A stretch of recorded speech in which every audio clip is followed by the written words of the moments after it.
the What Really Happened radio show. Putting America first, second, and third. Here is your host, Michael Rivero. And aloha, America. Welcome to our show. It is Wednesday, May 27th, 2015. Happy Hump Day, starting that long, slow glide down to Pauhana Friday.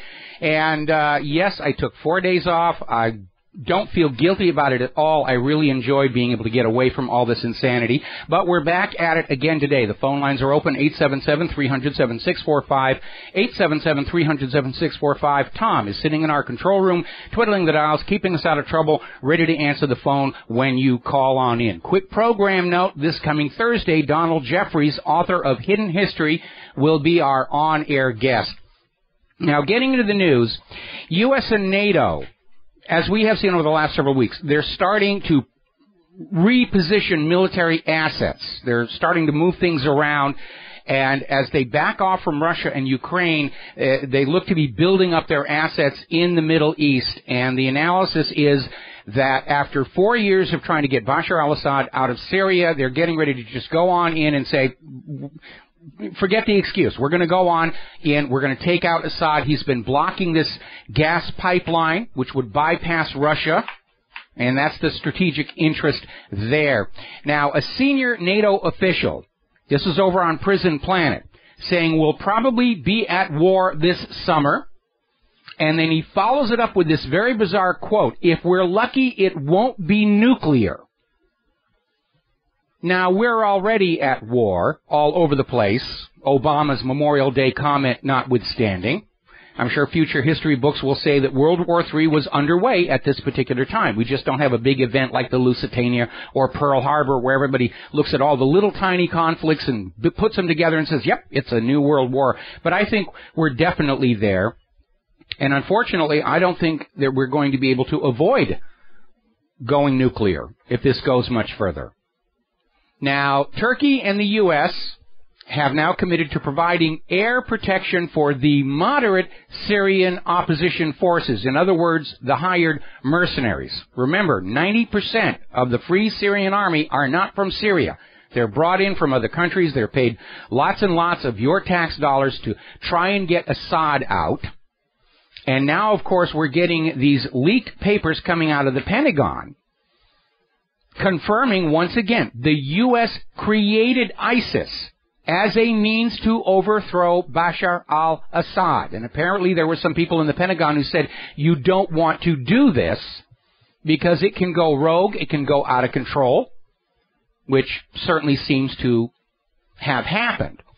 Another article out of the Examiner, Obama ordered the CIA to train the ISIS jihadists. This is from newly declassified documents. ISIS is a U.S. creation, just like Al-Qaeda was. And they put them on out there and they say, oh, bad ISIS, and that becomes the whack-a-mole excuse for war in any country. Any country where the people are trying to kick out their U.S. puppet rulers, the U.S. government, the media says, oh, ISIS is there, and the war is on without really examining the dynamics of what's going on. Why we're in Iraq for the third time, why we're going into Libya for the second time, why we're going into Yemen for the second time, still trying to get into Syria for the first time. Now, more revelations coming out of the Benghazi scandal. Because over at Investment Watch blog, they're saying Defense Intelligence Agency memos that have been leaked out about the Benghazi attacks confirm that the CIA, Hillary Clinton's State Department, and the NSA knew that the consulate in Benghazi was being used as a hub for gun running from Libya to the hired U.S. mercenaries in Syria. So just shipping the weapons all over the place and keeping the fury up, keeping the conflict up here.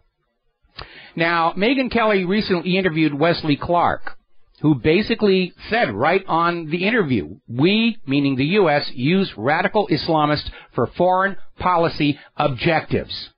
The U.S. is always happy to go into any part of the world, grab any convenient group and say, oh, we will give you money and weapons if you will effect this policy objective. And it backfires, it backflashes. It did with Al-Qaeda, it's doing it with ISIS. Now, Senator Dick Durbin is up in Kiev meeting with the Ukrainian Prime Minister and other officials to discuss Western support in the face of Russian military aggression. They're back to trying to convince everybody that what happened in Ukraine was all somehow Russia's fault. And Durbin is out there saying America's relationship with Ukraine has never been more important. And the reason it's important is because if just one nation succeeds in kicking out their U.S. puppet ruler, it'll encourage all the other nations to kick out their U.S. puppet rulers. That's why they're fighting so hard. This model of covert overthrow of a government, putting in a puppet government, worked for a lot of decades following World War II. And then in Iran in 1979, it started to fall apart when the Iranians kicked out their U.S. puppet ruler, the Shah. That's why the U.S. has been trying to get back in there. That's why they tried to stage another coup d'etat in 2009, which fell flat on its face. Now, a video has surfaced from within Ukraine showing the U.S.-backed Ukrainian forces apparently hanging a pregnant woman. And again, as with all things coming out of a war zone, could be staged, could be faked. It looks real. But there seem to be all kinds of atrocities being committed in this part of the world.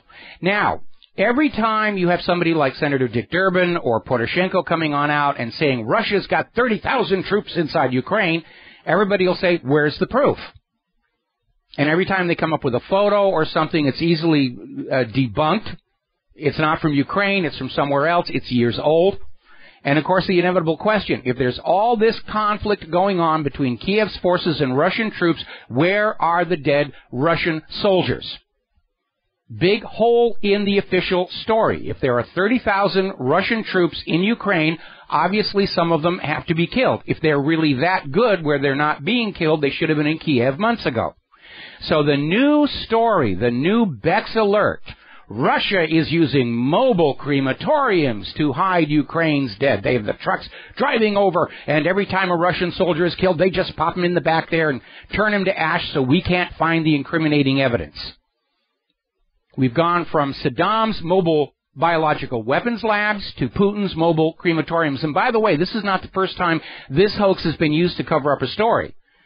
Because in that whole Holocaust situation where they were saying, oh, the Nazis were murdering millions and millions of all these different kinds of people, and nobody could find any bodies. And they actually, at one point, the official story was the Nazis had invented this electric ray machine that dissolved the bodies and made them disappear. So they're recycling that old canard.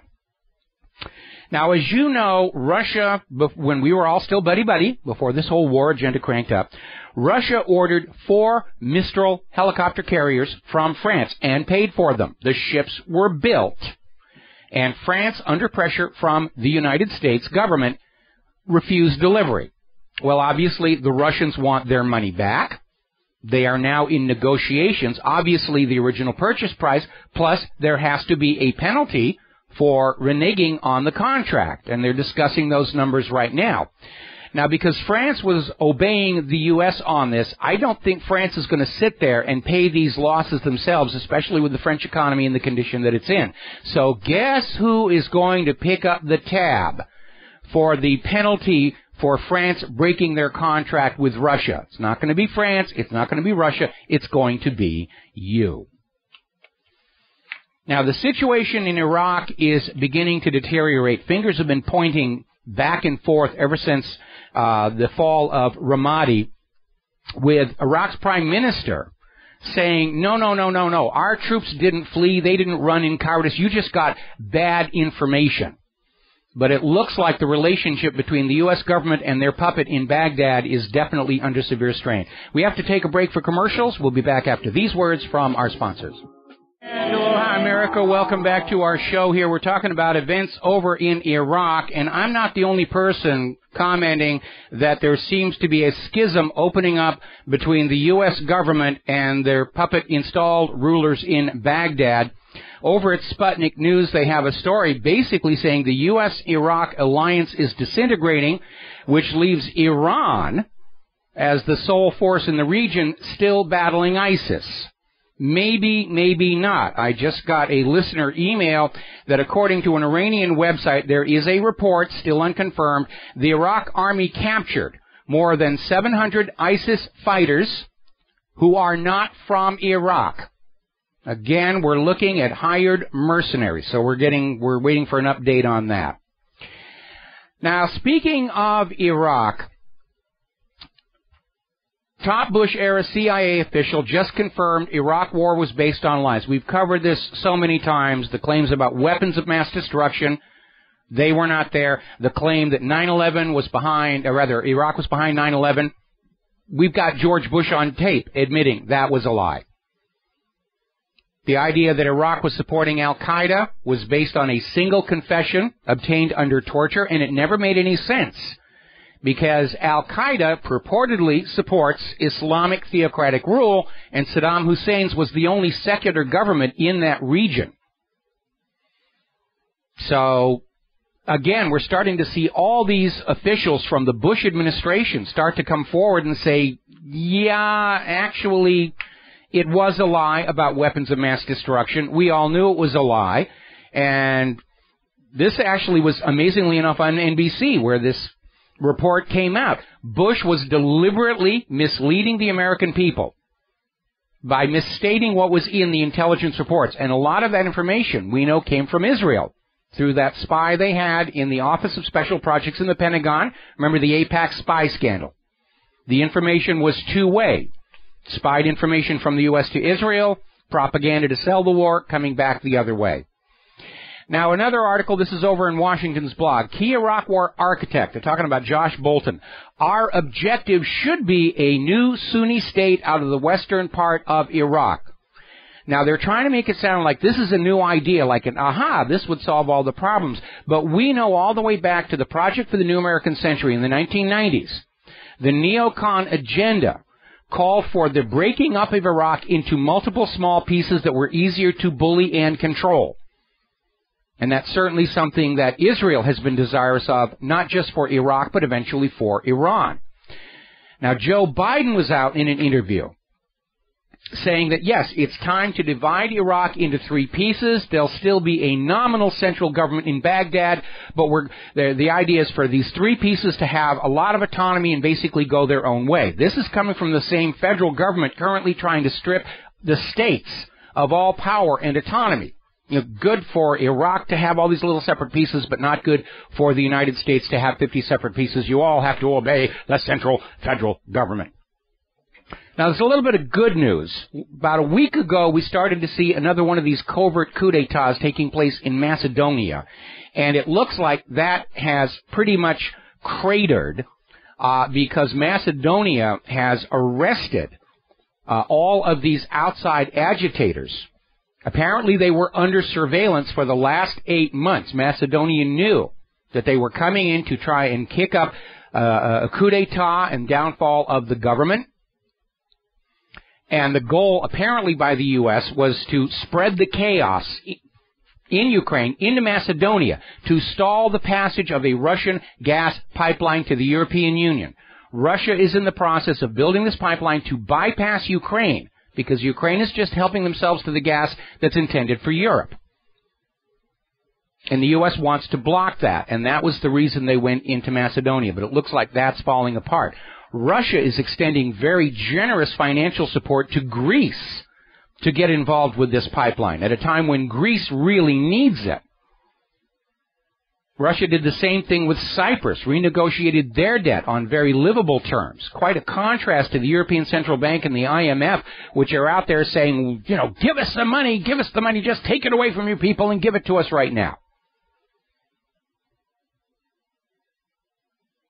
Now, an article over at 21st Century Wire, Henningston is saying Saudi Arabia's imperial debut in Yemen is a disaster.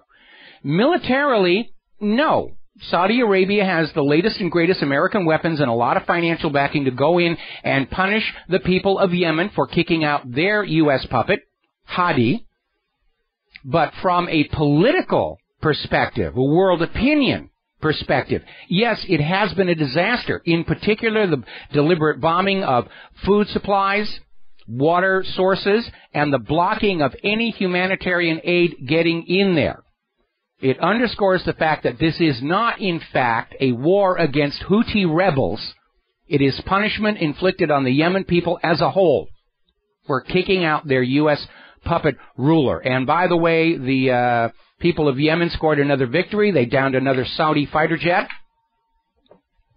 Now, turning over to Japan, the protests against the U.S. military bases in Japan is spreading. It started in Okinawa, and it is spreading all across Japan. The Japanese people are tired of having these occupation bases. World War II was a long time ago. Japan lost, and they're tired of a continued U.S. military presence. Now, obviously, the U.S. bases in Japan are not about keeping an eye on Japan because we're all buddy-buddy, but it's about power projection into China and Russia. And a lot of Japanese people are seeing the U.S. rattle the sabers with China, and they really don't want to get caught in the middle of a U.S.-Chinese war, because if they're hosting bases from which attacks on China are being launched, that makes Japan a target. And China is once again issuing a warning that if the United States does not back off their demands in the South China Sea, war may be inevitable at this point. And as a reminder, the United States does not have any direct interest in the South China Sea. They're there nominally in support of the Philippines, which has the dispute with China over these islands. But we know that the islands are just an excuse. The real goal is to get into some kind of a condition of conflict with China so that America's allies have to stop using the yuan over the U.S. dollar. And they're getting really, really close. And the danger about having sort of a state of war is how easily it can slip over the edge into an outright real war. And that is the danger that we're looking at right here. Alrighty, going to take another break for commercials. We'll be back in about 4 minutes with the latest updates from Israel and Gaza. Well, hi, America. Welcome back to the show. We're going to talk about Israel and Palestine right now. Yesterday, there was a report that Gaza militants fired rockets at Israel. Now, Hamas is saying it wasn't them. Israel is saying it is them. Even Israel was saying the initial report of 5 rockets was wrong, was an electronic systems failure. And they found the remains of 1 rocket. We've seen this pattern before.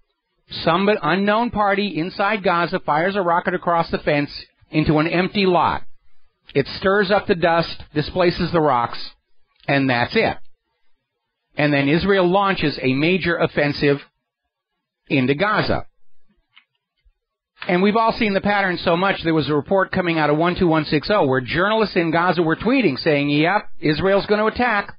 And sure enough, they did. Israeli jets are bombing what Israel describes as terror infrastructure following this lone bottle rocket attack. Now remember, what Israel calls terrorist infrastructure includes things like schools and hospitals, because terrorists use hospitals and terrorists want an education.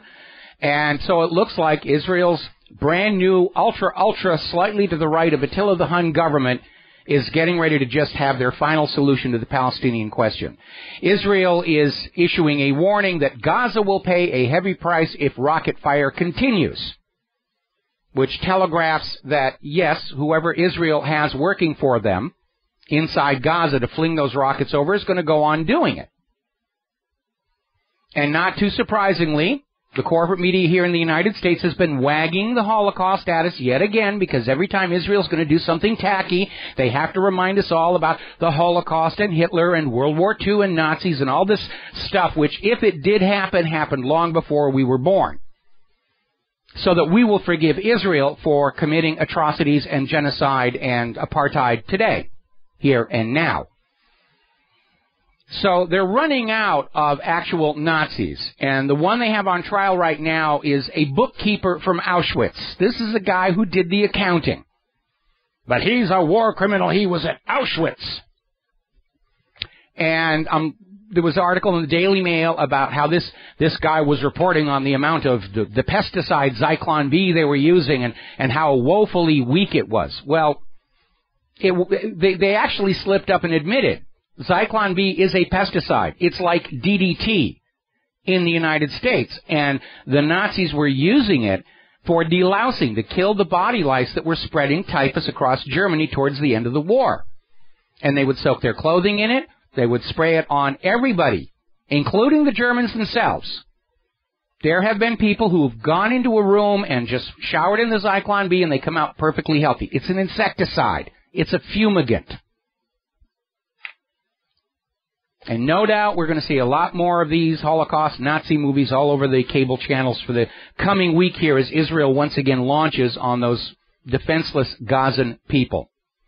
Now, Israel is demanding as their price for no longer interfering with the Iran P5+1 deal a permanent increase in U.S. financial support for their security to protect their borders from those evil Palestinians who are attacking them.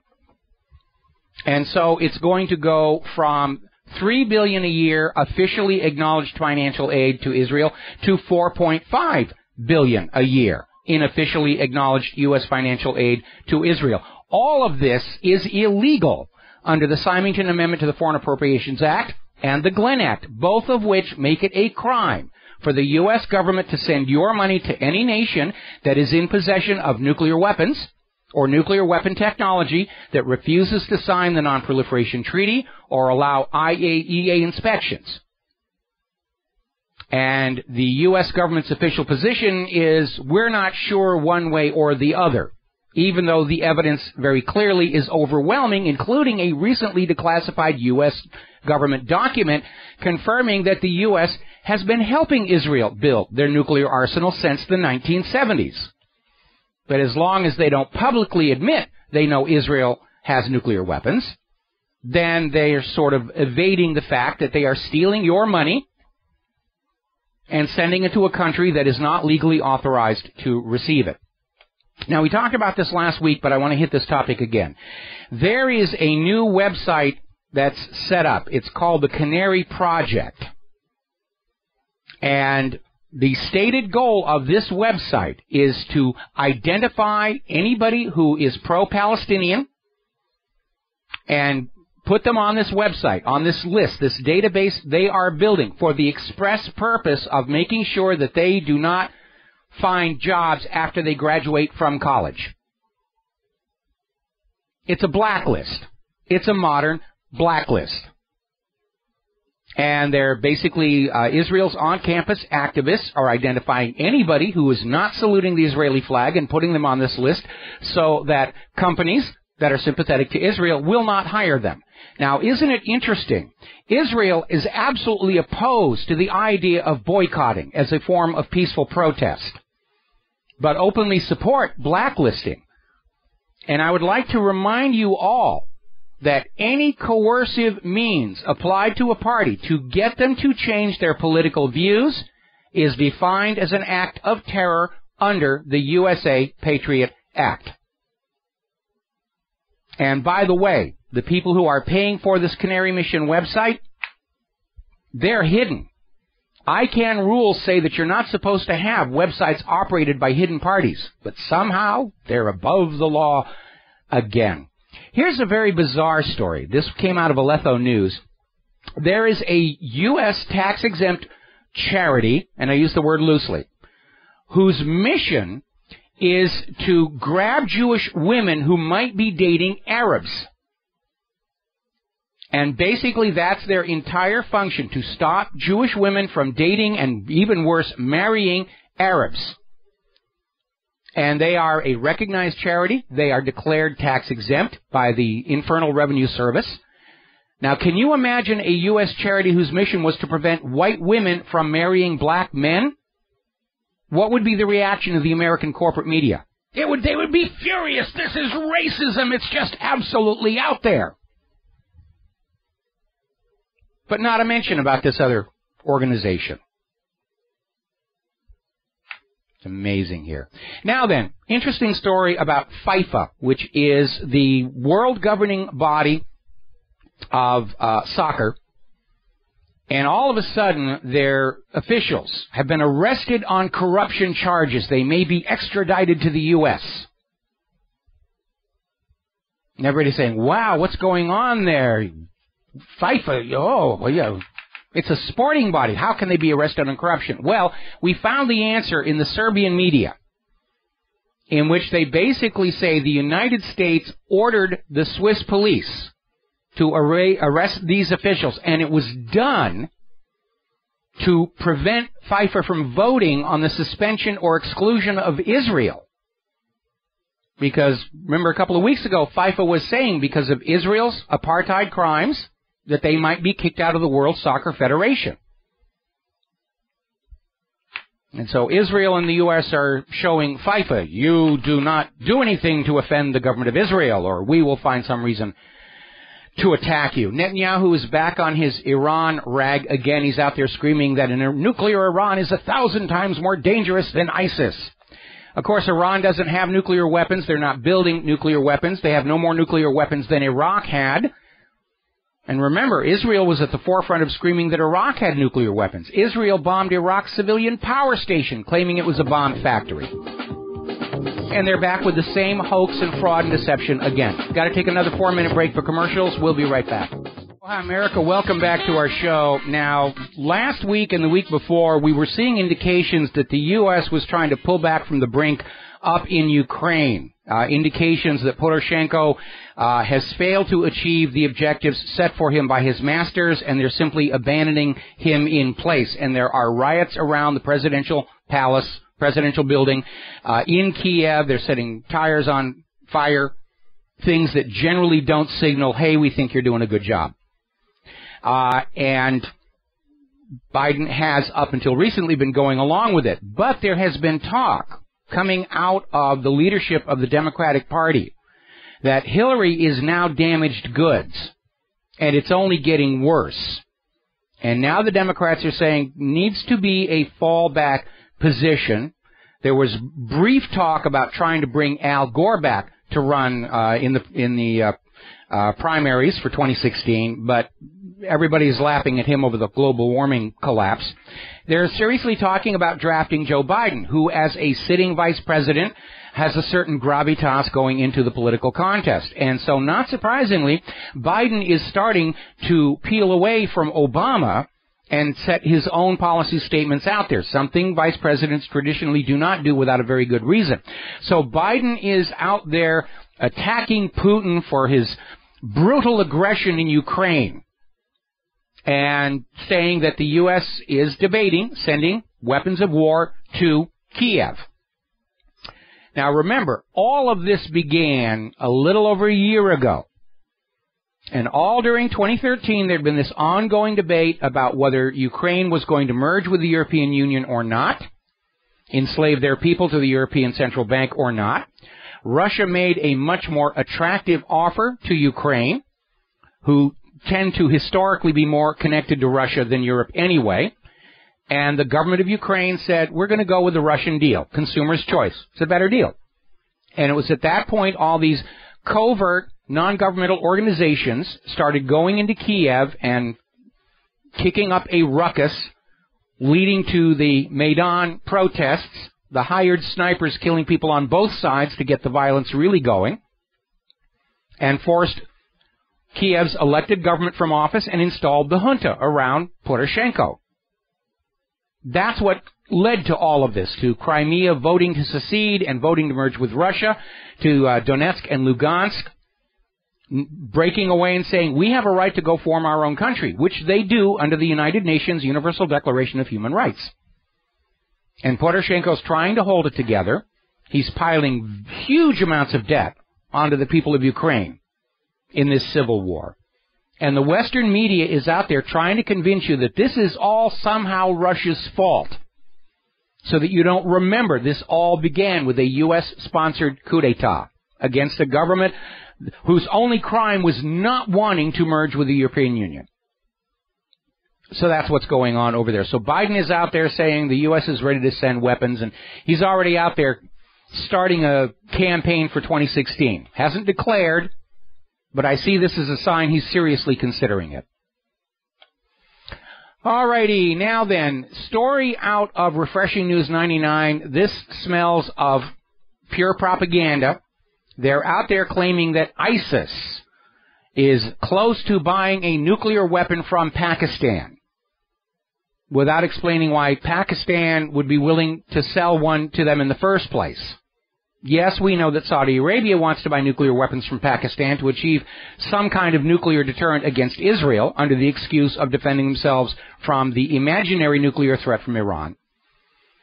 But Pakistan has to know if they sell a nuclear weapon to ISIS, that's going to have repercussions beyond what the price of the weapon would be. If ISIS wants to buy a clandestine nuclear weapon, they should go to Israel, because Israel's already in the business of selling clandestine nuclear weapons. We've got the documentation how they were trying to sell one to the former government of South Africa.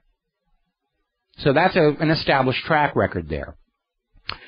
They may be setting a stage for a nuclear false flag, because we've been hearing for the last couple of weeks everybody say ISIS is already here, ISIS is sneaking in through the Caribbean, it's the ISIS of the Caribbean, they're on their little pirate ship coming to the United States of America, they're hiding under your couches, they're stealing cookies from your cookie jar, and just trying to ramp up that fear factor ahead of a new possible false flag. But what's really interesting, of course, is overall the general population is now aware of false flag attacks and the tremendous role they have played in history. And false flags only work if you're dealing with a population that is predisposed to believe the official story. And the United States definitely doesn't have that advantage anymore. The poll numbers are coming out showing absolute historic record low trust and faith in either the U.S. government or the U.S. corporate media. Now, speaking of nuclear weapons, the United States has once again prostrated itself before Tel Aviv in full view of the world, because over at the United Nations, they were trying to set up this agreement to rid the Middle East of nuclear weapons. And everybody was on board with this except Israel, which is the one nation in the Middle East that actually has nuclear weapons, and of course Israel's slave, the United States government. And the United States, on last Friday, blocked the passing of this resolution, purely to save Israel the embarrassment of having to admit officially that they have nuclear weapons and allow inspections and sign the NPT. Israel, of course, is out there openly thanking Barack Obama for helping Israel keep their nuclear arsenal secret, at least within officialdom. And it really has become a joke, because we all know Israel has nuclear weapons. Mordecai Vanunu leaked the photos of Israel's bomb factory under Dimona decades ago. We've got the documents of Israel trying to sell clandestine nuclear weapons to the former government of South Africa. There are reasons to think that North Korea's first nuclear weapon was purchased from Israel because of the isotopic signature matches exactly that of the Vela incident, which was a joint South African-Israeli nuclear test. And so it's like this open secret. The only people who are still pretending that they don't know if Israel has nuclear weapons or not is the U.S. government. And Israel's official policy is ambiguity. Maybe we have them, maybe we don't. Before his stroke, Ariel Sharon came out there with the observation that the Arabs may have all the oil, but we've got the matches, meaning Israel. Lebanon has once again reiterated their right to reclaim lands occupied by Israel since the 1967 Arab-Israeli War. We know that Israel is certainly looking for a reason to start yet another war with Lebanon, because the last one failed to attain Israel's objective, which was control of the Litani River, in order to divert that water down to Israel. We have way too many leaders around this planet, too many bankers for whom war is their best idea. We're going to make money, we're going to change the map, we're going to do all these wonderful things. Not so good for the GOP. Now, the GOP is out there trying to find some way to say that this disaster is all the fault of the Democrats. It's all the fault of Obama. Hey, the war was under control. It was won. You know, everything was great when Bush left office, and Obama comes in and look, everything falls apart. But the American voters are looking at first causes. And they're all going back and looking at the fact that it is now openly being admitted George W. Bush lied the people of this country into a war of conquest against Iraq, and the GOP is stuck with that. going into 2016, because the American people overwhelmingly, they're tired of war. They're tired of their kids coming back crippled or dead. They're tired of the cost of the war. They're tired of seeing the effects of a wartime economy on our infrastructure. And they're really sick and tired of it. And they're going to be voting the war agenda next year. Now, the politicians are out there desperate to distract us all with gay marriage and racism and abortion rights so that we don't think about the economy and the war going into that ballot station, going into that booth. I don't think it's going to work. I don't think the American people are going to be easily distracted from the economy because that's affecting us all. And they're not going to be distracted from the war, especially with the growing realization that right now the U.S. is not going to be able to prevail in a conventional military confrontation with the rest of the world, especially with China and Russia pairing up. And that means that if this war gets going, the U.S. will eventually be forced to resort to their nuclear arsenal, and that's a bad day for everybody not wearing 2 million sunblock. We got to take a break for our top-of-the-hour news segment. We'll be back with hour number 2 after these few words. Aloha, America. Welcome back to our show. Hour number 2. The phone lines are open, 877-300-7645. And finishing up on the GOP's war problem, Jeb Bush is out on the campaign trail already, pointing out that the Islamic State didn't even exist when my brother was president, which we already know is nonsense because of the documents coming out that the U.S. was creating the Islamic State back when Bush was president. But they're already out there trying to put the blame onto the other party. And for the GOP, that is going to be a real trick because everybody's going to be remembering the war in Iraq began with a huge, huge lie. Saddam has nuclear weapons, and the U.S. government tortured innocent Iraqis to death to find nuclear weapons that never existed, for all you Franz Kafka fans out there. We're going to grab ourselves a phone call here. DJ in Georgia, aloha, welcome to the show. What's on your mind? Hey, Mike, thanks for taking the call. I just wanted to, again, bring up the South China Sea dispute that the U.S. is kind of dragging in China now with, I guess in retaliation for them and Russia doing the banking system, but they're wanting to use this excuse about the little islands that they're building as a means it's for. not retaliation. It's attempt at preemption because the world is de-dollarizing, and the only way the U.S. can stop it is to try and get a condition of war going where the ruble and the yuan will be politically off limits. Because the U.S. has allowed its manufacturing to deteriorate. Nobody wants our GMO agriculture. Without that piece of the action from the dollar being the global trade and banking currency, the U.S. economy is finished. Yeah, that Asia Development Bank story got buried with China, and they're using this new story here to get people to, forget about, that part, which is I guess the main reason of conflict there. Oh, absolutely. The government and the corporate media, the last thing they want the American people to be thinking about is that all these wars are being fought for purely financial reasons to benefit the money junkies at the expense of the American people who will pay the costs of the war and who will be killed and crippled in that war. It's because China is evil, Russia's evil, ISIS is evil. They're bad people, and that's all you need to know. Yeah. And I just wanted to add, too, that we know we kind of have an opinion and we have a stance on, we have a good viewpoint of what's going on and with all these conflicts. But, if it comes to a nuclear threat or a war, it doesn't matter who started it or not. I don't think if we, strike, Russia's going to think twice and say, hey, nuclear weapons are going to kill a lot of innocent people. Let's not use them. I think everyone's going to be using them. So I think as a people, we all need to kind of stand together against the governments using nuclear weapons, period. It doesn't matter if you're in Russia, U.S., like everyone, we should have like a mass movement towards militarizing, denuclearizing these governments. The United Nations was trying to do that, but the U.S. put the kibosh on that last Friday. to protect Israel from having to say, yeah, we've got nuclear bombs here. And you're absolutely right. When the nuclear exchanges start, everybody will lose. It's going to be a bad day for anybody not wearing 2 million sunblock. My concern, especially with all this talk going on about how ISIS is going to get a nuclear weapon from Pakistan, is the U.S. government may set off a nuclear weapon someplace inside the United States of America and say, oh, it was Iran. See, Iran really did have nuclear weapons and they attacked us.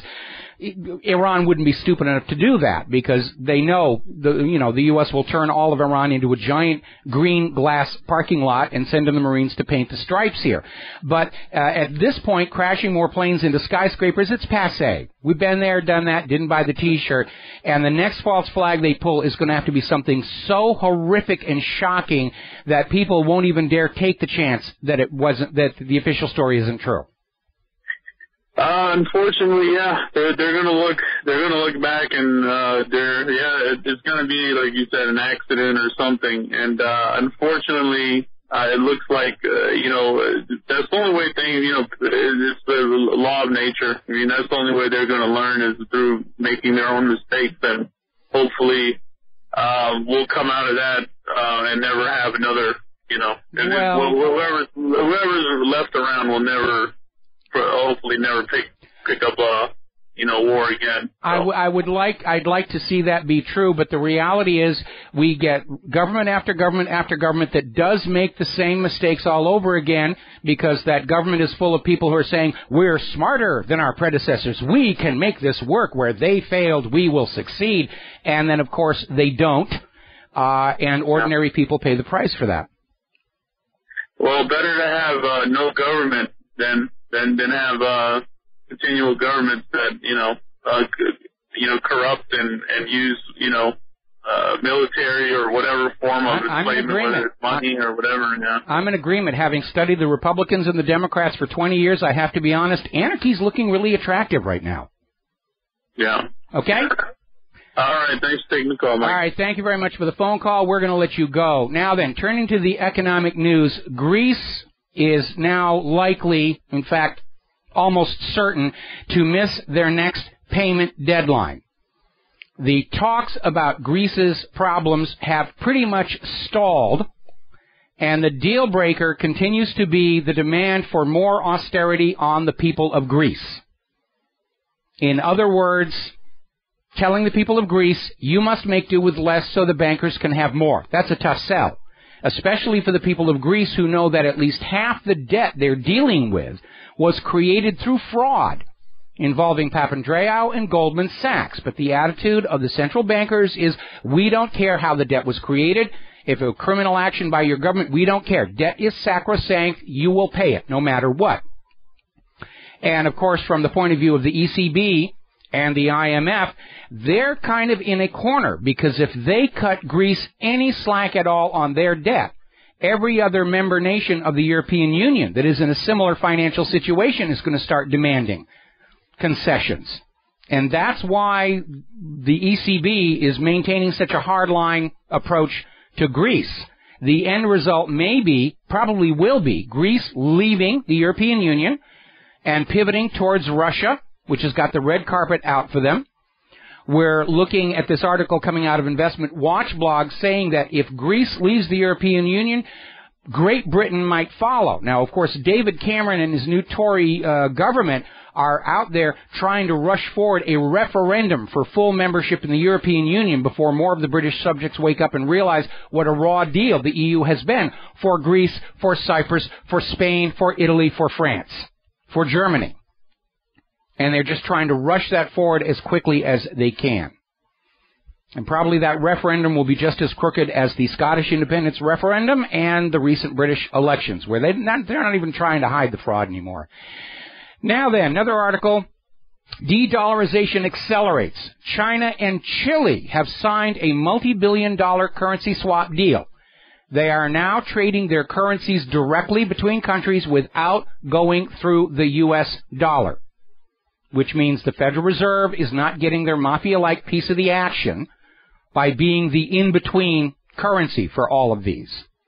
More and more U.S. allies are starting to do business with the China-led Asian Investment Bank, And, of course, a lot of traffic in physical silver and physical gold. Bill Holter is out there saying the top 2 banks in the world alone have $150 trillion in derivatives, for which they do not have cash reserves to make good when those derivatives come due. And that is the real sword of Damocles hanging over the world's financial system. Got to take a 4-minute break for commercials. We'll be right back. And aloha, America. Welcome back to the show here. And we're talking about the economy. We're talking about the derivatives exposure of all these top banks. And the problem with the derivatives, they are unregulated. And therein lies the problem. There's a huge exposure in derivatives, credit default swaps, interest rate swaps.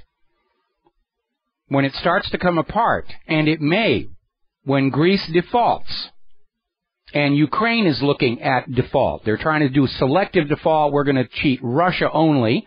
But under IMF rules, if Ukraine defaults against Russia, the IMF can't loan them any more money. They'll probably just change the rules, but that's what's coming on down here. Now, the first quarter of this year, retail numbers were down. Consumer spending was down. And they tried to blame it on the intensely harsh winter. It was so cold, people were staying at home here, which you're supposed to forget about all this talk about a harsh, cold winter as soon as Obama starts talking about his carbon tax again, which he's already doing. Global warming leads to terrorism, his latest thing. But we're seeing as we get into summer, the retail numbers are still down for major companies. And everybody's trying to explain it all away about, the economy's recovering, people need to be out there spending. No, it isn't. Because ordinary Americans just don't have money to spend. And they don't want to go further into debt to buy consumer goods. They're trying to pay their credit cards off. All of which is anathema to the central bank model of having everybody in debt and making money off that debt.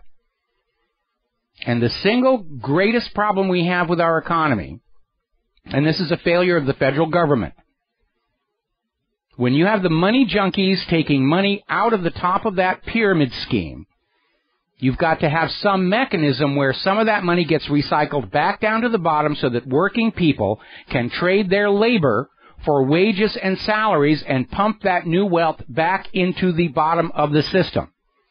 In a mature country with a government that is doing its job, that cycle is protected and perpetuated to keep things going. When you descend into economic fascism and the government is firmly allied with corporate financial interests, that recycling mechanism collapses, which is what has happened here. And the stores are out there saying, look, we'll give you credit cards, we'll do this, just keep on, you got to buy things here. And people don't want to do that anymore. They want to get out of the debt trap. And of course, if all Americans paid off all their debts, there'd be no more money in circulation, because all the money in circulation enters circulation as a loan at interest. Loans to the government, loans to businesses, to meet payroll, credit lines, all of that. All the money, all the currency in circulation begins as a loan at interest, which the Federal Reserve makes a huge fortune off of. A little over 100 years ago, a corrupted Congress and a corrupted president sold the American people back into the slavery of the exact same predatory banking system we fought a revolution to be free of. So anyway, the numbers are not good going into summer. They don't have a harsh winter to blame it on anymore. And that is a problem. As of yesterday, Detroit started shutting off water to their residential customers. We have a nation that is sending billions of dollars to Israel, trillions to prop up Wall Street, trillions on the war agenda, and we can't get water to our own people. It is a wartime economy. They don't want to admit it, but it is a wartime economy. Now then, interesting article out of Blacklisted News, how much corporations paid U.S. senators to fast-track the Trans-Pacific Partnership Bill. And you need to go to this article and actually read it, because apparently at the last minute, the 2 days before the vote went through. Obama was a few votes shy of having a filibuster-proof majority. And Ron Wyden and 7 other Democrats said they were on the fence on the 12th, and all of a sudden they went over to fast track, and they coincidentally, at the same time, got huge amounts of campaign donations from the corporations that will benefit from the TPP. They're not even trying to hide the corruption. It's a big for sale sign. All the Capitol building is the one-stop shopping mall for the corrupting influences of our society, which is why when this nation was started, the Founding Fathers diffused authority all across the country. Most of it went to the states. There was no concentrated point of power where the corrupting influences could go and easily buy influence. Today, completely reversed here. A lot of people still looking at this scandal. The 5 biggest banks rigged financial markets. Nobody went to jail. Now, when this whole mortgage-backed security fraud imploded in 2008, Iceland took a somewhat different approach. Instead of looting their people to bail out the bankers from their self-made misery, Iceland wrote off all the debt created through fraud. It doesn't exist. And they threw their crooked bankers in jail. Iran went one step further. They executed one of their crooked bankers. Here in the United States, though, no matter how many crimes these financial people commit, they're protected, they're encouraged. The losses from their crimes are dumped onto ordinary people. That, too, is a hallmark of economic fascism. Now, the banksters have admitted rigging all these markets since 2007. The sum total of all the fines they have paid to the U.S. government amounts to basically 1 month's income, in exchange for which they looted tens of trillions of tax-free dollars. Business as usual. Barclays is now facing allegations that it actually engineered computer algorithmic systems to rig the financial markets. Now, up until now, all of these financial institutions have been saying, oh, it was just this one trader over in the corner and nobody was paying attention to them and they were doing the bad things. Well, Barclays is not going to be able to use that excuse any longer because apparently somebody has blown the whistle that they set up an entire system of computers and software specifically to rig financial markets to their benefit. Paul Craig Roberts is out with another article over at RINF.com. Free financial markets are a hoax. There are no free financial markets in America. Everything is being rigged. We know the unemployment numbers are being rigged. They're still out there screaming we've got a 5.6 unemployment rate in a nation with over 90 million Americans willing and able to work but unable to find any kind of job. They're propping up the stock market so they can use it as a banner to say, see, the economy's doing good, and if you're hungry and homeless, it's your own fault. It's not us. It's not the bankers and not the government. Don't blame us. You did it to yourselves. The biggest of the big lies. Gerald Celente is out there saying the United States is not a democracy anymore. We've descended into a neo-feudal state where the elites are free to rape, pillage, and plunder, and the poor are made to pay for all. 4-minute break for commercials. We'll be right back. And aloha, America. Welcome back to our show here. Now, getting on to politics and corruption. People are taking a really good look at Hillary Clinton's tenure at the State Department and the cash donations into the Clinton Foundation. And there's an inescapable correlation in there that foreign governments who donated to the Clinton Foundation saw a jump of 84% in arms deals to those foreign governments approved by Hillary's State Department. Now, Hillary's still thinking like a lawyer. You can't prove there's a correlation. And so far, we can't, but it doesn't matter. Politics is perception. The public perception is where there's smoke, there's definitely fire. Now, down at Freedom Watch, Larry Klayman has filed a racketeering lawsuit against the Clinton Foundation. It's already come out that this supposed nonprofit charitable foundation only spent about 3% of its money on charity, and the rest is just used to fund travel for the Clintons, luxurious lifestyle, all under the excuse that, well, it's a fact-finding mission over here to Tahiti to see what things are like. All right, we're going to grab ourselves a phone call. Judy in Florida, aloha, welcome to the show. What's on your mind? Hi, Mike. There's actually two subjects. The first one is yesterday I was at a customer's house, and it's a farm that I do service for. And there was a radio station playing, and I was taken aback. Even though I understand the Orwellian nightmare unfolding, it was really startling to hear this radio commentator, and I'd have to find out who it was because I was just disgusted, and I asked my customer, can you please just switch on to classical music or something else? Because he was stating blatantly that conservative talk radio and articles, and he mentioned WorldNet Daily, where do not, put sources down, as far as like documentation and how, the whole movement is so brainwashed. And, it was just like, of course it's the opposite, and it's also startling to know that he really thinks that little of his audience, that he's lying that way. But I'm going, this is hearing the other side speak and understanding what propaganda they really are feeding the people that are still willing to listen to them. And I was just shocked. And I don't know why. I know better, but I'm still shocked. And I'd like for you to speak to that. But also, the one thing, and this is the reason why I think we've passed the Rubicon, and I think I have two children, and, I love America, and I don't want to see this freight train, coming at us go any further.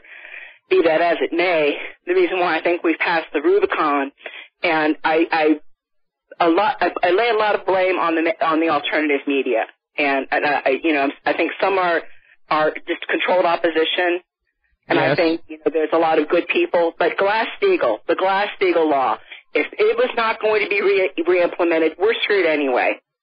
I used to help. I worked with the LaRouche Political Action Committee, and it's like the only thing I truly agreed with them about, but it's for obvious reasons. You don't have that law in effect. If that wedge is not put between commercial and investment banking, then the type of casino activity that is taking place right now, and this derivative bubble that's gonna pop on all of us, that's it. We're done. We are well-cooked chicken. We very, very much are. We have a government that's gone totally over to the side of the bankers because the bankers are willing to share some of the wealth with the politicians. I want to go back to your first comment. The corporate media is owned by corporations. They're infiltrated by intelligence officers. Sometimes it's not even infiltrated. CNN openly has U.S. military intelligence officers on staff in their newsroom. And they're paid a huge amount of money to continue to put out whatever the corporations and the government want to be put out. They may not have that much of an audience. In fact, they really don't. They're in seriously bad numbers right now, but the money to go on doing it continues. And if you've never seen it, there's a wonderful movie called Network. Faye Dunaway, William Holden, and it's about this guy who just sort of has a mental breakdown, and he's on the airwaves, and he's intensely popular, and he's co-opted to start putting out propaganda that supports the company's financial interests, and his ratings just plunge. And the corporate owners say, we don't care how bad his ratings are, you keep him on the air putting our message out there, until finally the network executives have him assassinated. For poor ratings. And it's a funny movie, but it's very insightful, and it really does capture a lot of the dynamics about what drives the news cycle. But the reality is that, yes, the independent media is taking over from the corporate media. We have the larger audience.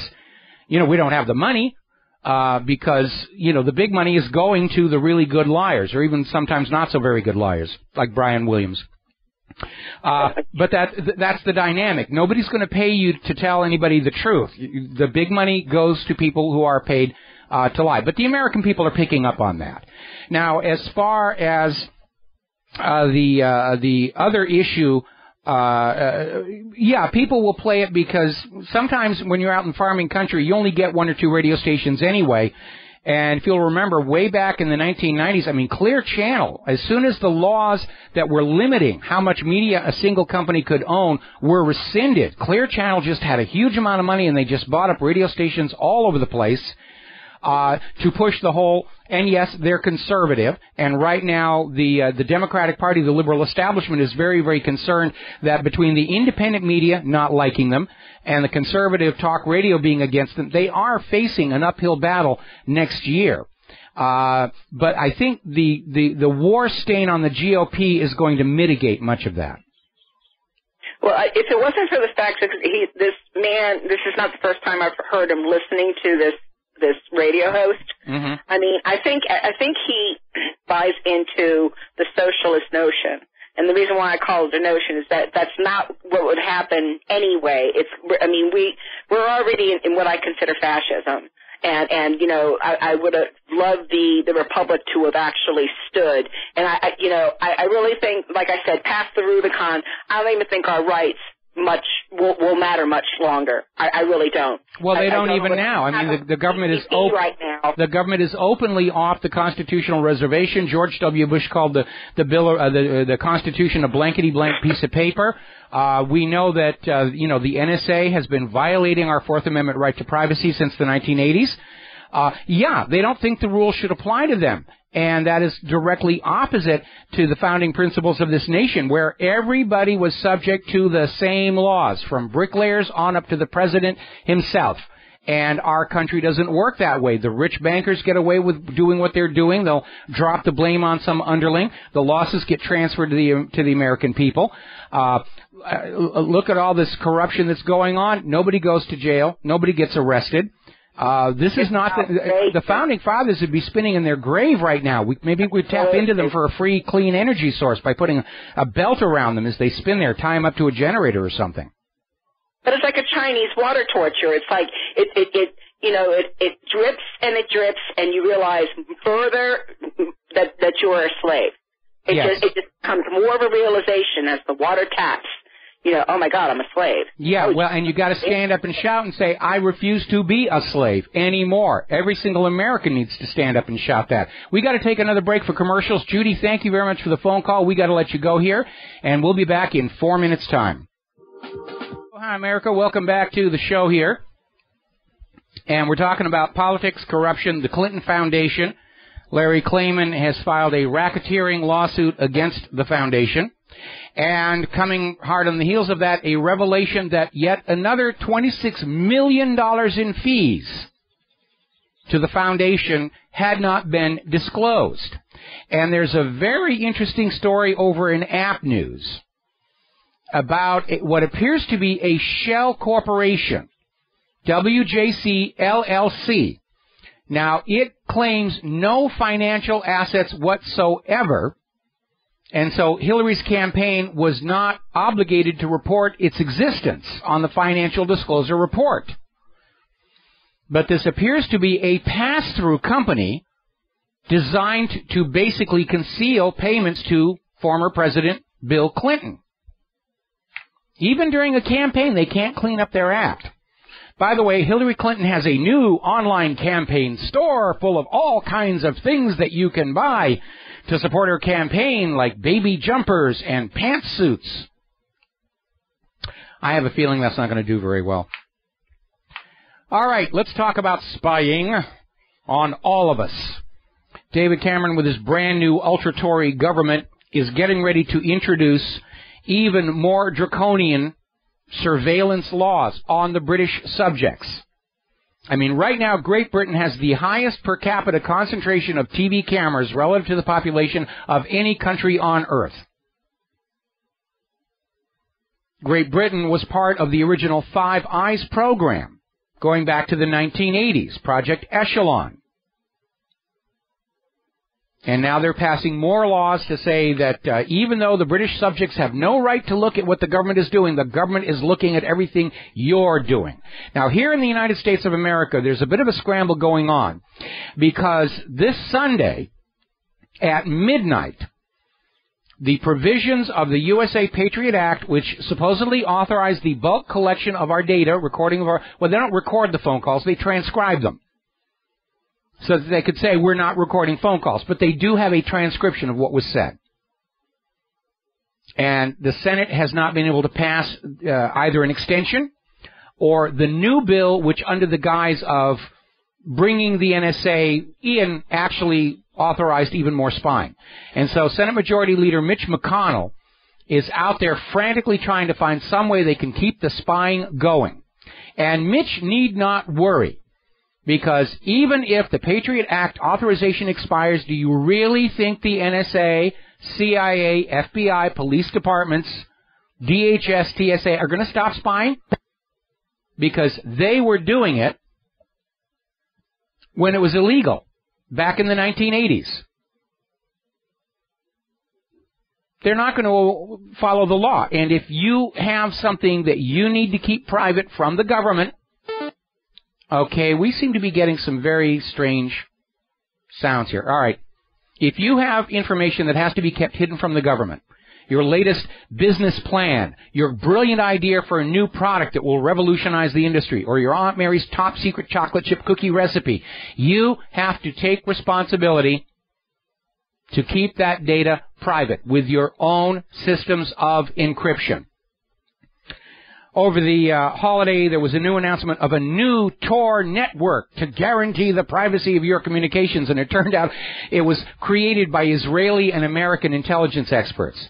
They're trying to lull you into a false sense of privacy so that you will not protect your own communications from a government with a long track record of stealing business secrets from law-abiding American citizens for their own profitability, or finding information with which to blackmail you. The biggest threat to your data is the U.S. government. Now, there's a very interesting article that came out over in the Daily Bell, Backdoor Worse Than No Door, where the federal government is out there still demanding they've got to have backdoor access to all of the standard encryptions built into smartphones, tablets, and computers. Now, a perfect analogy for this is, let's say that you have locks on your house, which makes sense, but the local police department comes over and says you have to give them a copy of the key, and they promise they won't use it for any nefarious purposes, but they demand a key to go into your home whenever they feel like. That's basically what's going on with this talk about mandated backdoors, which already exist, by the way. It's in the firmware, it's in the routers, it's in the BIOS, it's in the motherboard.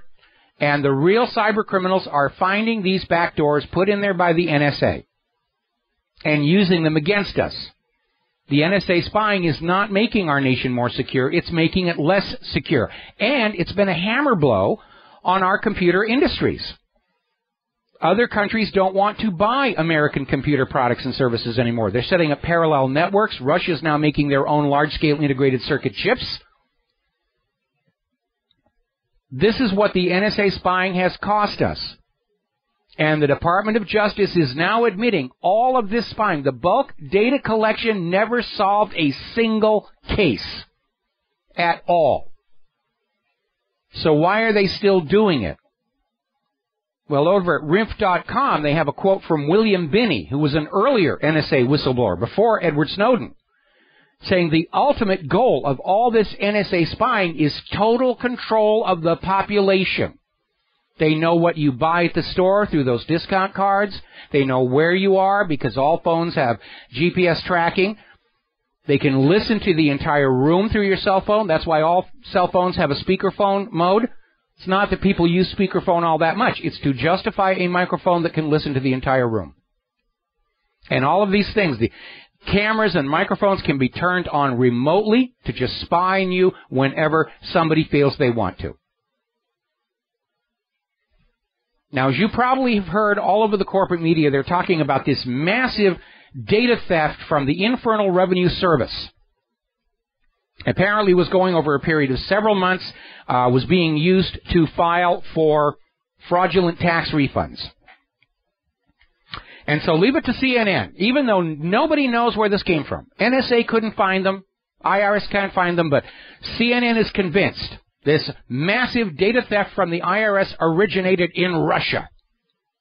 It has to be Russia. They've got it from two reliable sources who remained anonymous. Do you really think anybody in Russia is going to be able to cash a check from the U.S. tax system? I don't think so. But we have a media, and anytime something bad happens, blame the bad guy. It's China, it's Russia, it's Iran. It's an automatic knee-jerk reaction.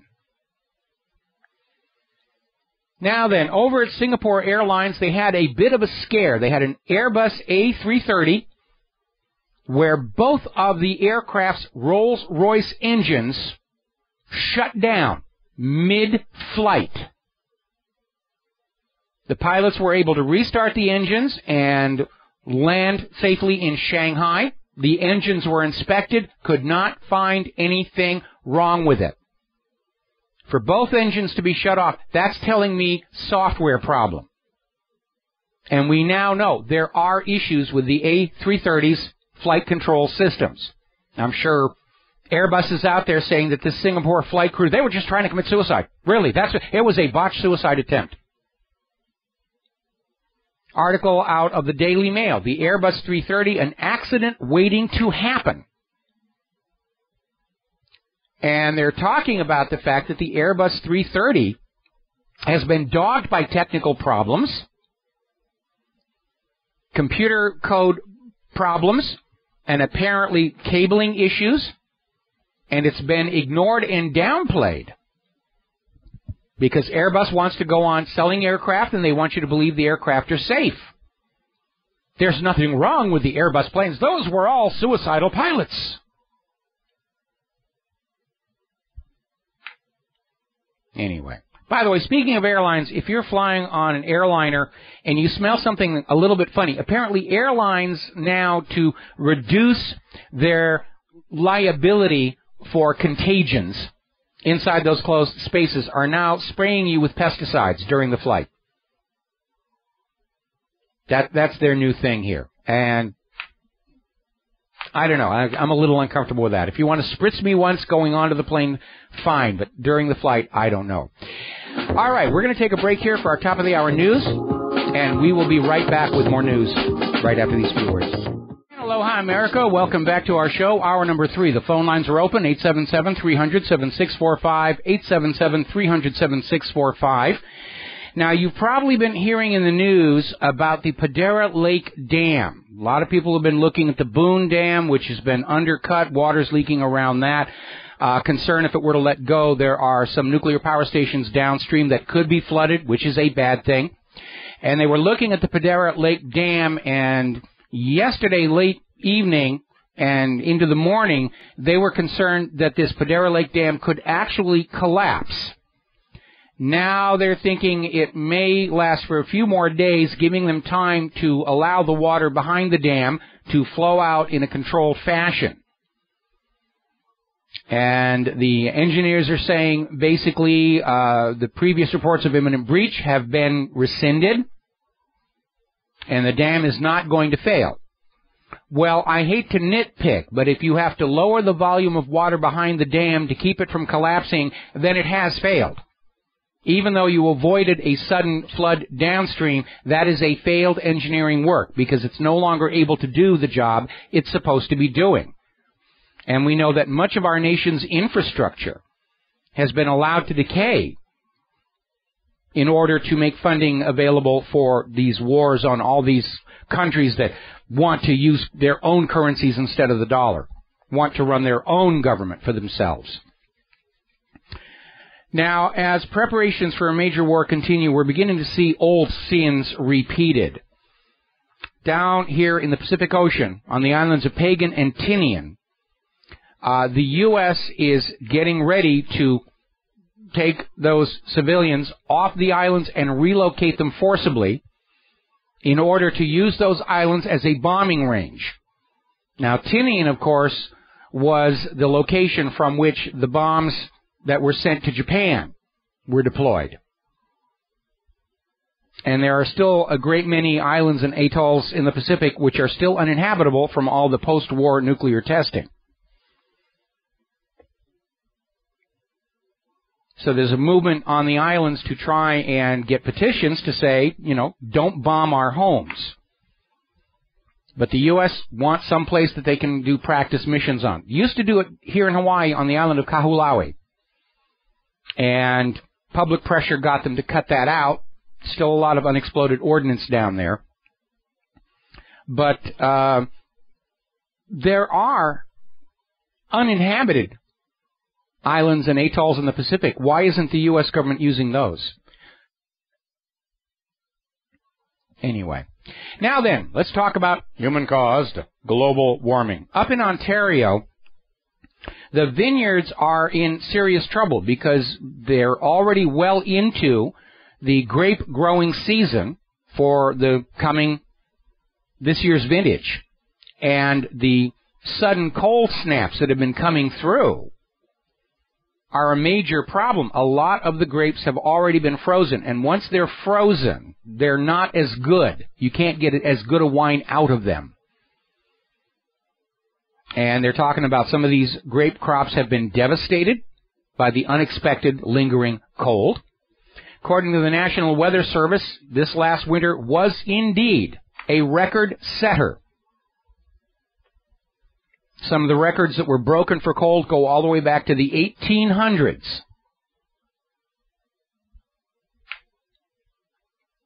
Now, as I mentioned earlier in the show, Barack Obama was out there giving his speech to the National Guard, where he's trying to basically say there's a link between global warming and terrorism. And he's been pushing, terror threat, global warming. The world is broiling because of you icky-poo human beings, and you will atone for your sins by paying a carbon tax and obeying a global environmental authority. And now he's just sort of merged the two together. We've got to fight global warming because that will help us in the war on terror. Now, let's be realistic. There are only two kinds of terror. Real terror is created by mucking about with other people's governments, which they don't like, for very understandable reasons. And there is a lot of fake terror that is used to scare a population into agreeing to wars of conquest. Neither of these forms of terror has any link to this myth of human-caused global warming. I have a huge list at my website of all the things that have been blamed on global warming, increasing prostitution.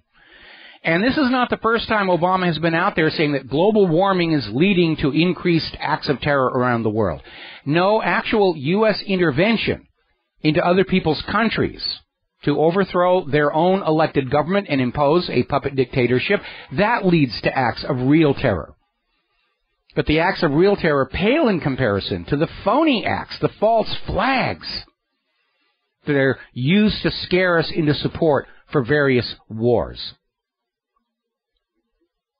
We have a list now of over 50 admitted false flag attacks by governments around the world, where they basically came up and said, yeah, you caught us, we were behind that, we blamed this other people, but yeah, we did it. It is a real part of history. It's a real part of statecraft and international relations and foreign policy. Now, last week we reported on how NASA was finally forced to acknowledge that the raw data from satellites has shown that the Arctic and Antarctic ice caps have not shrunk since 1979. Remember Al Gore back in the 1990s, the ice caps are shrinking, the polar bears are drowning, the Arctic will be completely ice-free by the summer of 2014, which didn't happen. Well, a lot of the data for global warming came through a program called Medea, which actually came out of the CIA and the National Reconnaissance Office, which operates all of these satellites. And I guess in response to the embarrassing admission from NASA, the CIA is now shutting that program down, saying there's no longer a need to provide the raw satellite data to study the implications of human-caused global warming. Just take our word for it. It's happening. You don't need to see the raw data. We have all these very expensive scientists with very expensive produced graphics and articles that assure you the world is warming. It's your fault. Over at MIT, Professor Emeritus Richard Lindzen is out there saying that the global warming alarmists have reached the stage of being a cult regarding the intensity of their beliefs and their reaction to anybody who challenges that belief structure. And he points out there is a very real difference between scientists and religious cults. Real scientists would look at the several record-setting winters we've had since 2000, when the media was saying because of global warming, snow and ice were a thing of the past, and say, obviously our primary theory is wrong. Let us discard it, go back to the drawing board, and come up with a new hypothesis that matches reality. Religious cults, and for that matter, politicians, won't do that. They're looking at all the snow and ice, and they're trying to come up with ways of saying that global warming leads to more snow and ice, even though it's the exact opposite of what they were saying 10 years ago. That's what religion and politics is. It doesn't matter what happens. Never, ever, ever question that central primary belief. Because that central primary belief is the foundation of the religion, or is the foundation of the agenda to force you to buy carbon credits, to force you to pay carbon taxes, and to force you to submit to a global environmental authority, which is part of the Agenda 21 program coming out of the United Nations, that the UN will come in and tell you how to live your life so that you are not a threat to poor planet Earth. Got to take a break for commercials for 4 minutes. We'll be right back. Aloha, America. Welcome back to the show. We're talking about human-caused global warming. And yes, over the Memorial Day weekend, they did have a cold snap in New England. It was snowing, the supposed official first day of summer, and it was snowing in New England, a couple of other places as well. But the carbon Nazis are back at it again, and we're seeing all these planted news stories to try and worry us that, the world is getting warmer. And remember what I said a while back, they're starting a new dodge, where instead of saying it's getting warmer in places where we can go over with our own thermometer and check, they're now pointing to places where nobody can get to. You know, our data from the Arctic and the Antarctic and the far side of the moon and the rest of it. And following in that pattern, we have the story out of the Daily Mail, where scientists are now warning the glaciers of Mount Everest could be gone by 2100 due to human-caused global warming. Global warming could devastate the Himalayas. I think the people in Nepal probably have a different idea of what causes devastation. It's called earthquakes, because they just had a couple of really bad ones. But these scientists, very well funded by the global warming promoters, created a new computer model that said when temperatures go up, the glaciers will be gone. The part of the model that's missing is whether temperatures are actually going up or not. And that is something you need to be careful when they talk about the computer models. Computer models cannot predict what's going on if they're based on flawed assumptions, if they don't include all the possible conditions and aspects. All these models are set up to basically say what will happen in a limited context. If this happens and nothing else in the environment changes, what will happen? And if they're written to produce a warming result, that's what you get. That was part of the big ClimateGate scandal coming out of the University of East Anglia, where emails and actual computer source code were leaked, showing how they were writing the software to amplify the warming, to push that as the agenda. These scientists were paid to prove human-caused global warming even when it wasn't happening. So that's what they did. They took their money, and they wrote up all kinds of pretty graphs and reports and computer programs that said, hockey stick, hockey stick. Pay no attention to the medieval and Roman warming periods, which were actually times of plenty and abundance and comfort for the human race. No, this warming is bad, it's evil, and it's all your fault. And so basically they're out there talking about Everest because they know the vast majority of the American people, or the people of the world for that matter, are never going to get to Mount Everest. Never actually get up there and measure the glaciers for themselves.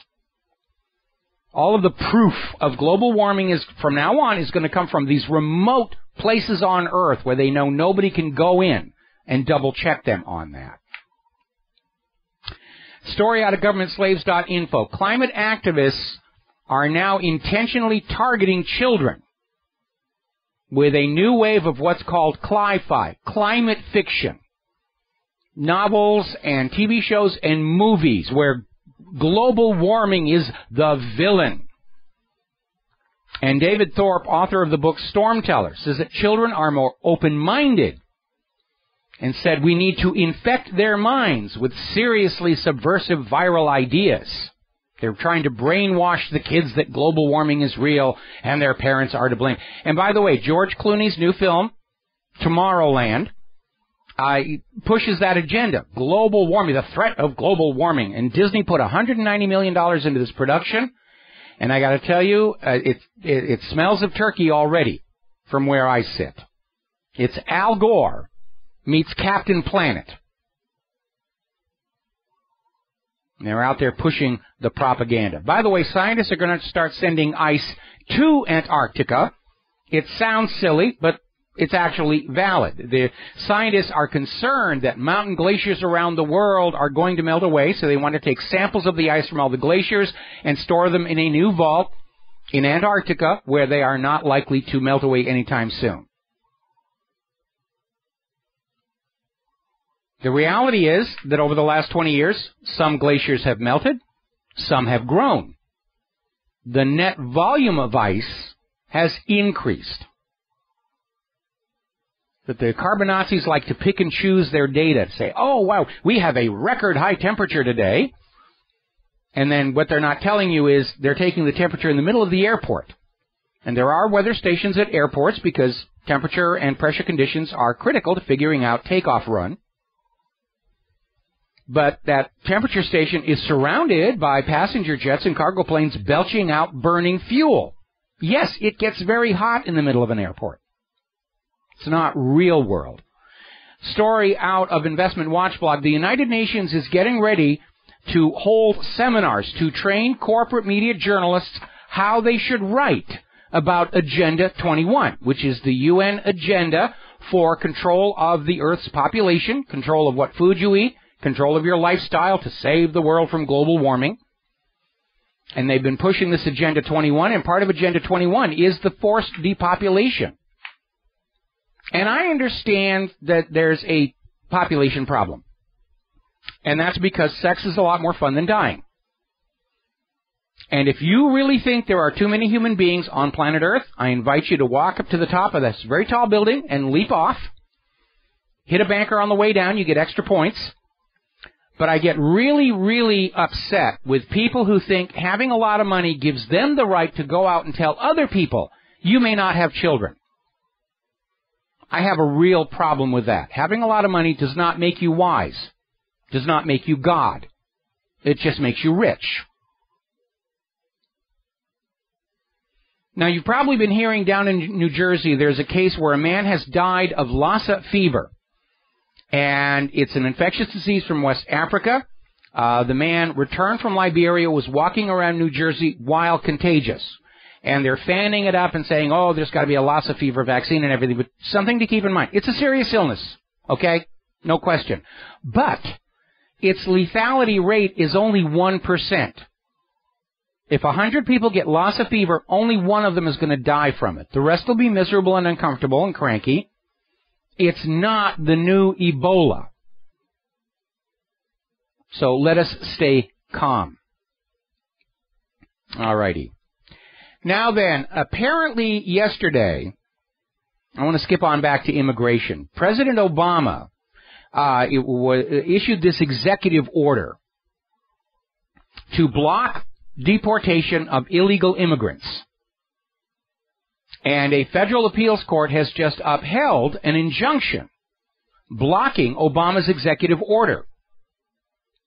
And there are some very good reasons to do that. First of all, executive orders exist only to allow the president to execute the will of the Congress. That's why it's called the executive branch. It is not legal for the president to literally write or rewrite the laws of the land from his desk. That's unconstitutional, and the courts are upholding that. And these illegal immigrants that are here illegally, yes, let us send them home. Eisenhower was able to do it. Why can't Obama? We'll be back after these commercials. Aloha, America. Welcome back to our show here. And before we take phone calls, The United States is trying to get Ukrainian President Poroshenko nominated for the Nobel Peace Prize. And apparently the U.S. ambassador has already got the support of 2 Nobel Committee members.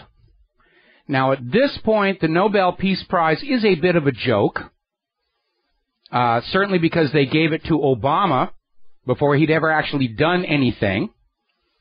And a peace prize to a president who has escalated all these wars seems kind of a joke.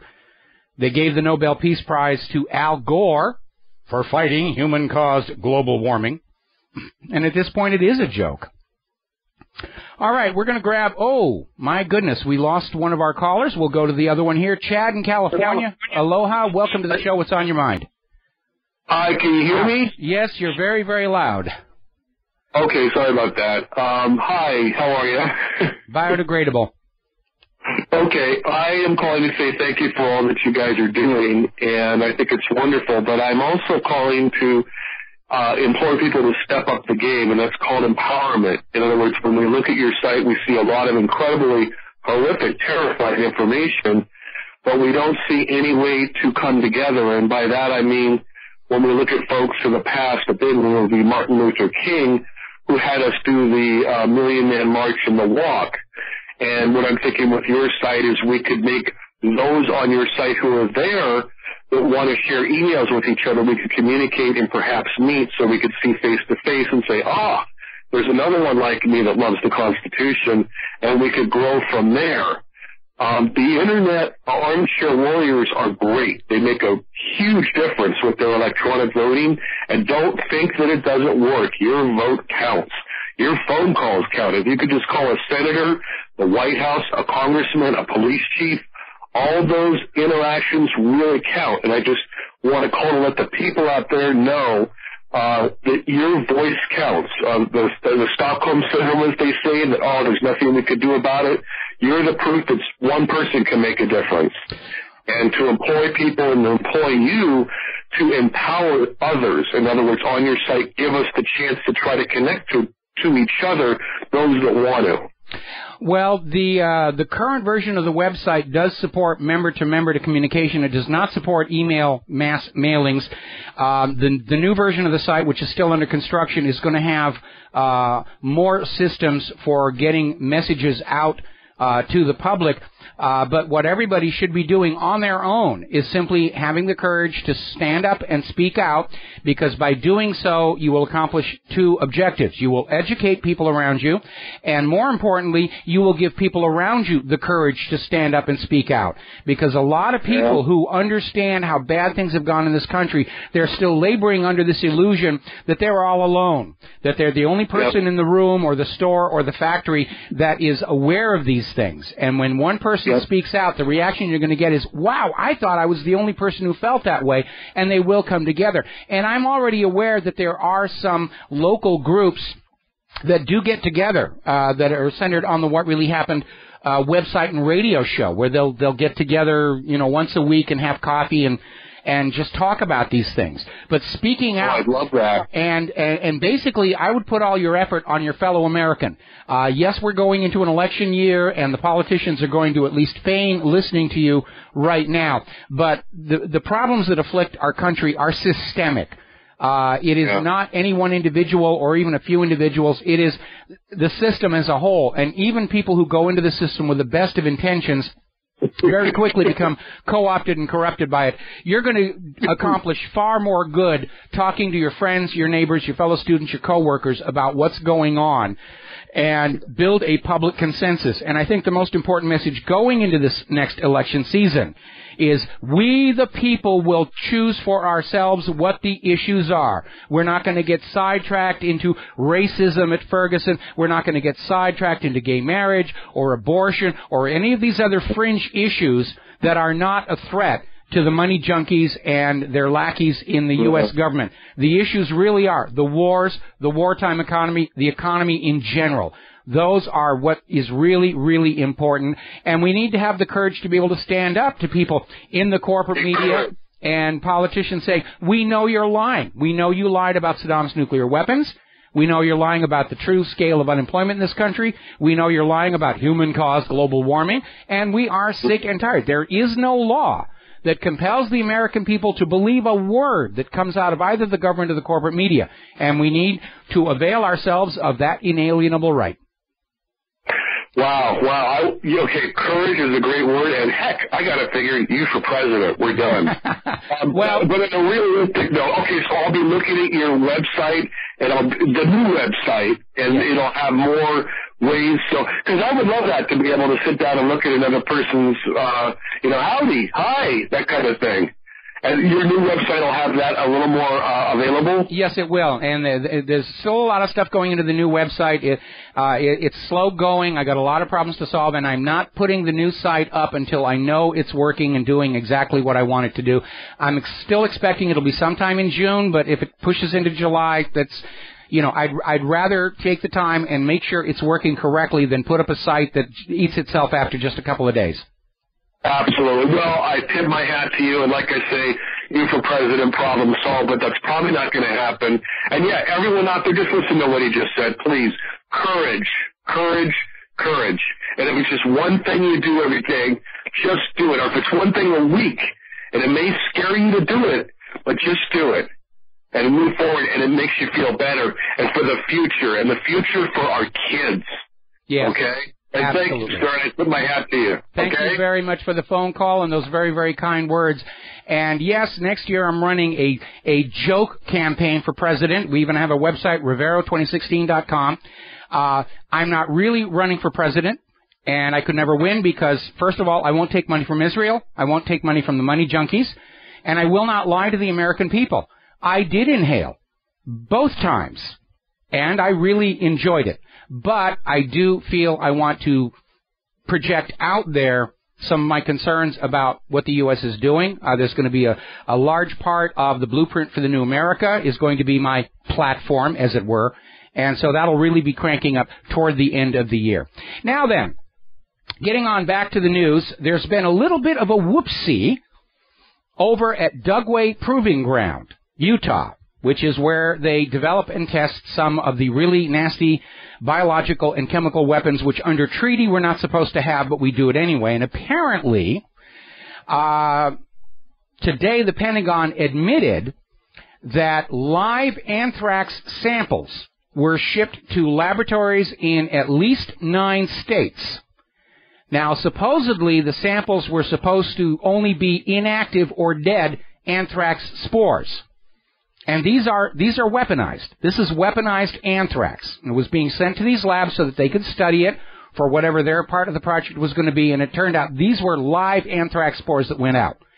So far, they don't know if anybody got exposed to the live samples or not, but that's a major whoopsie. What if somebody in the post office or FedEx or whoever was carrying these things dropped it? That would be a major, major issue. Well, they'd blame it on Iran anyway. Oh, Iran has attacked us with anthrax. We can go to war, and so forth and so on. My goodness. All righty, let's see. We already talked about Lassa fever, 1% mortality rate. You don't need to go nuts over that. It's not the new Ebola. And we're coming up on a commercial break. When we come back from these commercials, catching up on bird flu and a couple of other last-minute stories as we wind up this Wednesday show. We'll be right back. And aloha, America. Welcome back to the show. Last segment of our program today on this Wednesday, Hump Day. And there is a major problem with this bird flu situation. More and more states are declaring states of emergency. There have been 179 detections total, 40 million birds destroyed so far, multi-state epidemic.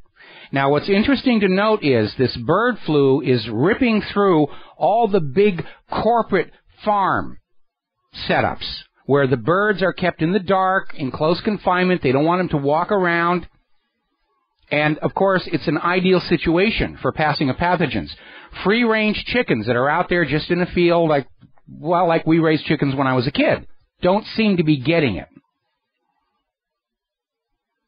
Now, they're starting to sound the alarm that this bird flu could be transmittable to humans. And they're already out there saying that this could be similar to the 1918 Spanish flu pandemic that killed around 50 million people. And remember, the Spanish flu did not originate in Spain.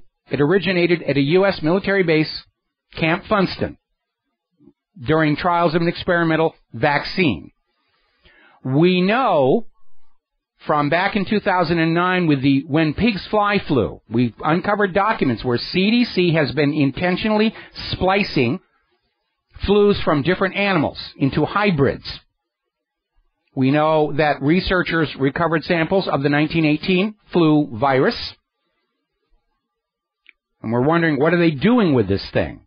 Is there really a valid research purpose, or are they back to supporting National Security Study Memorandum 200, which called for the forcible depopulation of those places on the world where they're living over resources U.S. companies want? We know that the New World Orderists, Agenda 21, say the human population has to be reduced. If you've ever been to see the Georgia Guidestones, they're saying human population should be limited to 500 million across the entire planet. And a pandemic is the way to go, apparently, to some of those people here. Now, there's a growing stink over an incident that happened to Bonnie Faulkner's show, Guns and Butter, which is on KPFA, and she invited a guest on to talk about the other side of the vaccine issue, because California is still looking at this legislation that will mandate multiple vaccinations for school children. Some 38 different shots. Now, KPFA is normally very forgiving about program content, but in this case, the show where they were going to talk about vaccine dangers and vaccine harm, she was informed by KPFA her program was not going to be allowed to go out. First time it had happened to her the entire time she's been there. The show was simply cut. Now, a reason for that is very obvious, because Robert F. Kennedy Jr. has gone public saying that he had a meeting with the president of a network news division, who he's protecting by not naming him, but saying that network news shows are getting 70% of their ad revenue from big pharmaceutical corporations. And you know that's true. If you're watching the corporate news media, most of the commercials are for some new whiz-bang drug. And that huge ad revenue gives the big pharmaceutical companies a huge leverage over the corporate news media. They're not going to report the problems with vaccines. I haven't seen the recent Mexican scandal reported anywhere but the independent media, where they started a mandatory vaccine program down there with a trivalent vaccine. 75% of the kids either dead or in the hospital. And that is not being reported on the American corporate media. Their job is to sell you whatever the corporations want to sell you. And if it makes you sick, well, we've got another pill to sell you. It'll make you feel better, make the symptoms go, tolerable. Won't cure you. Nobody wants a cure. Cure is a financial dead end. They want treatments. They want to treat the symptoms. They don't want to end the disease. That's a big moneymaker here. France has made it illegal for supermarkets to destroy edible food. They're forcing them to get into these food rescue operations to try and channel this food to the homeless and hungry. It's a good thing to do. We need more of that here in this country. As you know, Claire and I support 2 food programs locally. And we don't get support from the local markets. And we've been told the corporate theory is don't give away old food. Destroy it. If you give it away, that person won't come into the market to buy something new. These people can't afford to go into the market in the first place. But that's the way these corporations think. If you go to Whole Foods and you buy cheese, and you think that the cheese is coming from happy goats on a little farm someplace out in the hinterland, you may be in for a shock. Whole Foods cheese is made by prison labor. And inmates in these prison industrial complex facilities are producing apple juice, tilapia, They milk cows and goats, grow flowers, manage vineyards. CCI pays only 60 cents per hour for the inmates' labor. It's basically slave labor. And the problem with it is not only is it not leading to the prisoners learning how to function on the outside, it's undermining legitimate businesses that have to pay their employees minimum wage. Because companies like Whole Foods, instead of buying cheese from a family farm where they're all obeying the law and doing things right, they're getting their cheese from these prison factories because they can get it cheaper. And it drives the family farms out of business. And as people lose their jobs and lose their businesses, sooner or later they might turn to crime. And the end result of this prison industrial complex is we're all going to be in prison somewhere, somehow, working for 60 cents an hour. So we can compete with those Chinese. Nobody ever thinks about the long-term consequences of any of these policies. They're thinking about looking good for the next election, looking good for the next stockholder support, getting a bonus check at the end of the year. That's it. Anything that happens after that, it's basically invisible. The House of Representatives has approved the 21st Century Cures Act to speed up the process by which new drugs go to market. In other words, they're cutting back even more on safety and efficacy testing. Now, over this last weekend, the holiday weekend, there was a global protest against Monsanto. Not a word in the American corporate media. But there were protests in over 400 cities. We've got links to the photos and videos at whatreallyhappened.com. And sort of following up on that blind side from the American corporate media over at governmentslaves.info, they're talking about this class action lawsuit against Monsanto for false advertising regarding Roundup. And the class action suit was filed in Los Angeles County Court on April 20th. And the corporate media will not report it because, like big pharmaceutical corporations, Monsanto is a huge purchaser of corporate media advertising. And they will use it to control the corporate media. Remember Prop 37 in California? Monsanto went to all the TV stations, radio stations, and newspapers and said, you will editorialize against GMO labeling or we will pull our advertising from your station, from your newspaper, from your radio station. And all the corporate media outlets in California knuckled under and just denounced GMO labeling. Oh, it's hysteric, it's unfair to other, and all the rest of that. And 37 may have gone down to defeat. There are still allegations of irregularities in that part of the vote counting. Over in Germany, their ministers are calling for a European Union-wide ban on glyphosate because of all the health concerns raised by it. There's the music. Time for me to get out of here. I got to go up and do Jim Goddard's show in the Vancouver station after this. We'll be back tomorrow, Thursday, here on the Genesis Communication Network. Until then, stay safe, stay informed, stay skeptical, make good choices. Share what you know with everybody that you know. We'll be back tomorrow. Aloha, America.